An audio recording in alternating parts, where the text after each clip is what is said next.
Le lieu, donc, c'est la Salpêtrière. En fait, on connaît tous la Pitié-Salpêtrière à Paris. En fait, le roman se déroule à la Salpêtrière en 1885. Voilà. Ah oui, c'est mieux, en effet. Même moi, je m'entends mieux. 1885 à la Salpêtrière, qui à l'époque, en fait, était un asile pour femmes. Et du coup, je suis partie de là. En fait, chaque année, donc, on connaît tous Charcot, les travaux de Charcot sur l'hystérie. Et en fait, chaque année, à cette époque où du coup il n'y avait que des femmes, avait lieu ce qu'on appelle le bal des folles. C'est-à-dire qu'à l'occasion de la mi-carême, était organisé un grand bal avec toutes ces femmes qui étaient internées. On leur distribuait des costumes de marquises, de laitières, de paysannes. C'était très pittoresque. Et en fait, dans la salle de l'hospice, au sein de l'hôpital, avait lieu ce grand bal et tout le haut Paris venait observer ces folles qu'on maintenait enfermées et qui dérangeaient mais fascinaient à la fois. Mais c'est vrai que vous parlez de ce bal qui finalement se prépare très longtemps à l'avance. On prépare les femmes qui sont enfermées, ont les toilettes très en amont. Elles essayent beaucoup. Et vous donnez à cette scène centrale, à cette histoire centrale, c'est comme un ballet en fait. Il y a une écriture musicale et dansée autour de ce bal, effectivement, qui est un peu au cœur. Mais il y a surtout 3 personnages de femmes dont il faut parler, qui sont fabuleuses, je dois dire. Merci. En fait, le livre part du point de vue de l'intendante du secteur des hystériques, donc Geneviève, qui a une quarantaine d'années. Ça fait 20 ans qu'elle œuvre à la tête du secteur des hystériques. Elle a dédié sa vie entière au service de la médecine. Elle voue une admiration sans faille au docteur Charcot. Et elle a des convictions qui sont très assises. Pour elle, ces femmes méritent d'être enfermées. Et en fait, c'est l'arrivée d'une nouvelle internée, d'une nouvelle aliénée, comme on les appelait à l'époque, qui va venir un peu bouleverser ses convictions. Cette aliénée, c'est Eugénie.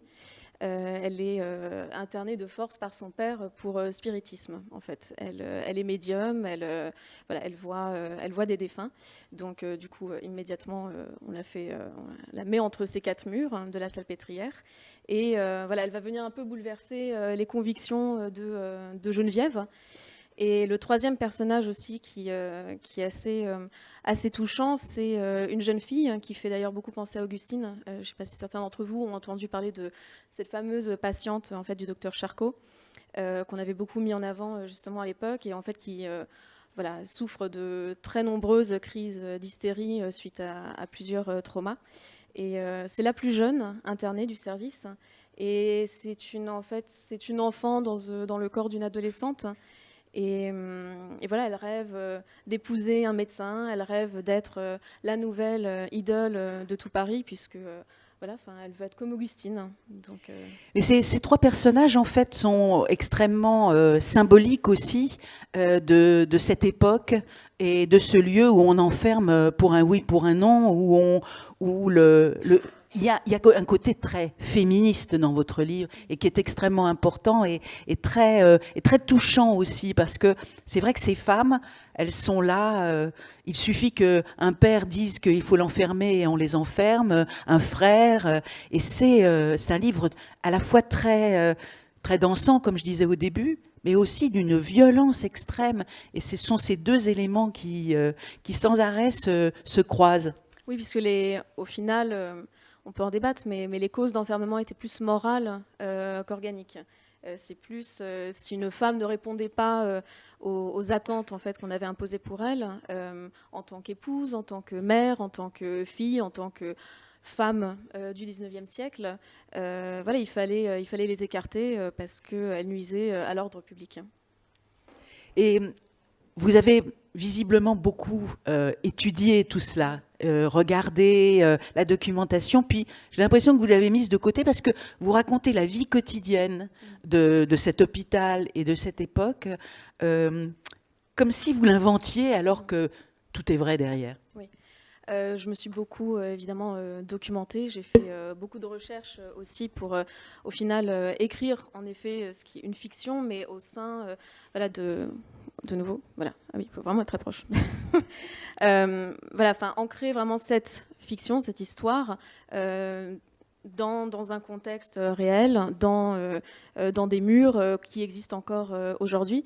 Mais après, le problème, c'est voilà, à trop vouloir se documenter, on a envie de dire beaucoup de choses, donc j'ai dû m'en éloigner aussi, et voilà, et faire passer plus un sentiment enfin, voilà, tout en étant véridique aussi, mais c'était plus le sentiment qui m'intéressait en fait.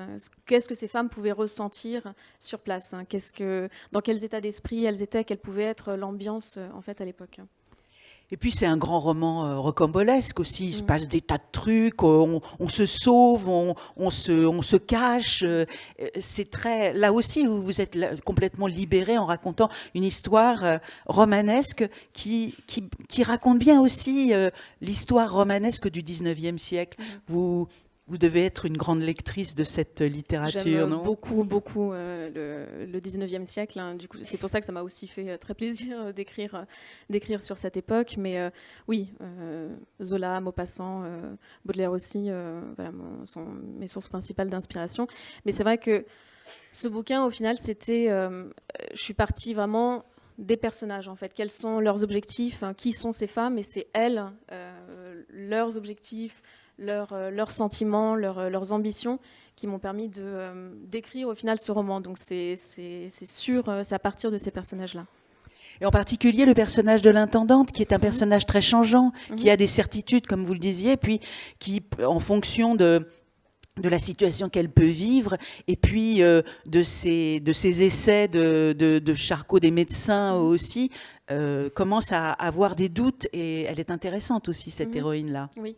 Je trouvais ça plus intéressant, en fait. Je me suis posé la question, quel est le point de vue de quel personnage je vais partir ?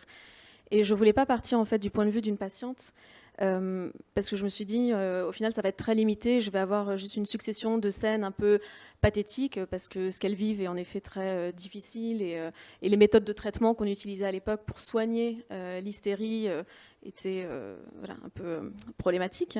Et je trouvais, en fait, j'ai décidé de partir du point de vue de l'intendante, celle qui fait vraiment le lien entre les femmes et les médecins. Et qui, en effet, se range plus du côté des médecins, mais qui voit, en fait, qui ne voit pas ces femmes comme des femmes, mais comme des aliénées. Et je me suis dit, voilà, comment on va l'amener, en fait, à changer son regard sur elle, et voilà, la faire changer de point de vue, et de regarder, en fait, les visages qu'elle a en face d'elle autrement.